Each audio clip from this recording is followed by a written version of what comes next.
শ্রাবণ মাসে বানিয়েছিলাম আমাদের খুব পরিচিত আর প্রিয় তালের পিঠে। আজ আজ আপনাদের সঙ্গে শেয়ার করছি সেই সহজ রেসিপিটা। প্রথমে পাকা তাল থেকে রস বের করে নিলাম।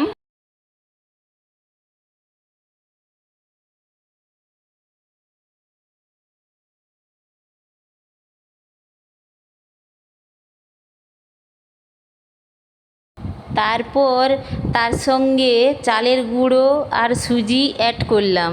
এবার এটাকে ভালো করে মিক্সড করে নেব। দেখুন এখানে আমি কাজু, কিশমিশ এবং নারকেল নিয়ে নিলাম।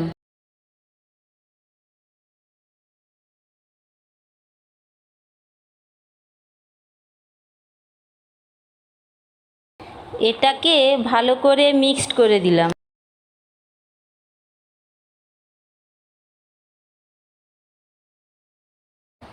এবার আমি এখানে একটু দুধ অ্যাড করে নিচ্ছি, তোমরা চাইলে একটু জলও নিয়ে নিতে পারো।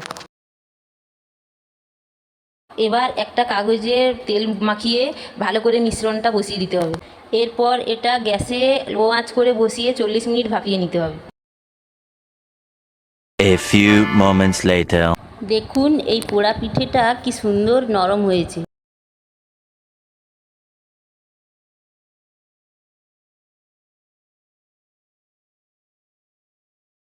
দেখুন এই পোড়া পিঠেটা দেখতে কেমন লাগছে কমেন্টে জানাবেন, আর আপনারা বাড়িতে ট্রাই করে দেখতে পারেন।